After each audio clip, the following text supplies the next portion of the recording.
They say every school has one room no one talks about.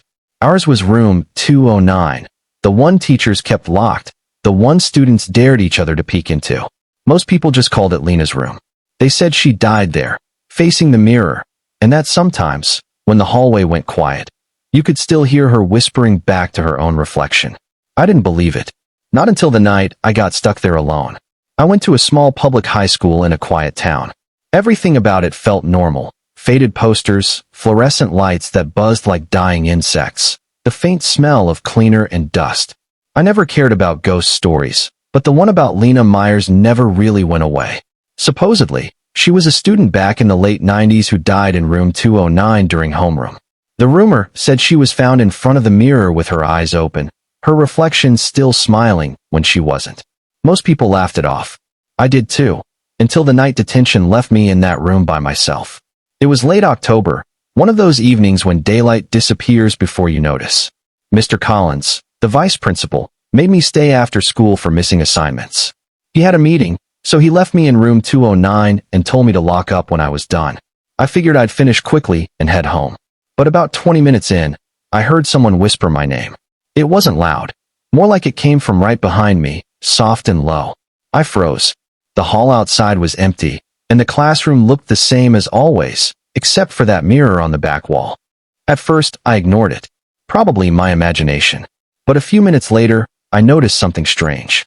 In the mirror, the classroom looked darker than it should have been, like the light didn't fully reach it. And in that dim reflection, there was someone standing near the teacher's desk. A girl. Long dark hair. Old uniform. She wasn't there when I turned around, but in the mirror, she still was. My stomach dropped. I took one slow step toward the mirror. The girl took one too, but her timing was off, half a second late. That was the moment I realized she wasn't copying me. She was approaching me. The light flickered hard, then went out completely for half a second. When it came back on, she was gone. I exhaled, thinking it was over, until the door handle behind me rattled. I ran for it, grabbed it, tried to turn it, but it wouldn't move. It felt like someone was holding it from the other side. Then that same whisper came again, right next to my ear this time. Don't leave me here. I turned, and my reflection was smiling at me even though my face wasn't. The light buzzed louder. I watched as her hand pressed against the glass, and then, without me moving, my hand pressed back. That's the last thing I remember before everything went black. The janitor found me outside the door the next morning, pale, shaking, and freezing cold. The classroom had been locked from the inside, lights still on. When they opened it, there were two handprints on the mirror, one small and old, one fresh. They replaced that mirror a week later, but people said the replacement cracked within a day. I told myself I'd imagined everything, but deep down, I knew I hadn't. For months, I avoided that hallway. Still, every time I passed near it, the air felt heavy, like static before lightning. Eventually, I asked the janitor about it. He stared at me for a long moment and said, "Kid, that room's been trouble since before you were born." He told me room 209 used to be a counselor's office. Lena had sessions there almost daily. One morning, the counselor found her whispering to her reflection, unblinking. By the time anyone reached her, she wasn't breathing. They painted the walls, turned it into a classroom, but never removed the original mirror. A few weeks later, I went back after school to grab my jacket. The door to room 209 was slightly open, light spilling out. I knew better, but curiosity is a stupid kind of bravery. Everything looked normal, except on the chalkboard, someone had written, "Eli, come back." No one knew what happened that night, but me. Seeing my name written there made my skin crawl. Then I saw it again, movement in the mirror. Not a person this time. Just strands of black hair slowly sliding upward from the bottom of the reflection, like someone was crawling up the other side of the glass. I couldn't move. I watched as her face appeared again. Pale skin, hollow eyes, a faint smile. She tilted her head, and my reflection copied it even though I hadn't moved. Then the mirror cracked, a spiderweb pattern spreading across the surface. Through those cracks, dozens of voices began whispering the same word. Stay. The lights flickered, and for a heartbeat, the mirror showed something impossible. Rows of ghostly students sitting at desks, staring at me in perfect silence.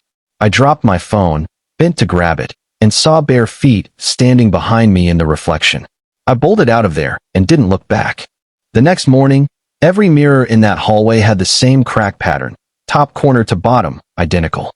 The security cameras went black for 13 seconds at exactly 7:13 p.m.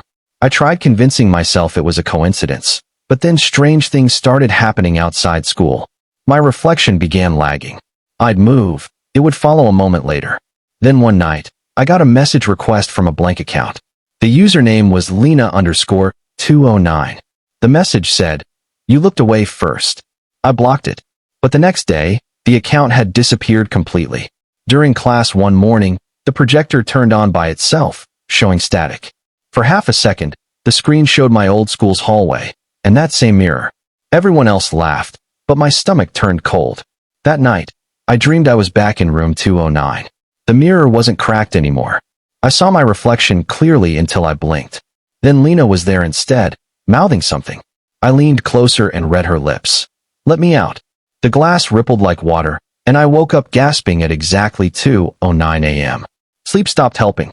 Every reflection felt wrong. My friend Dana noticed. When I told her what was happening, she didn't laugh. She said, "Eli, maybe she's trying to switch places with you."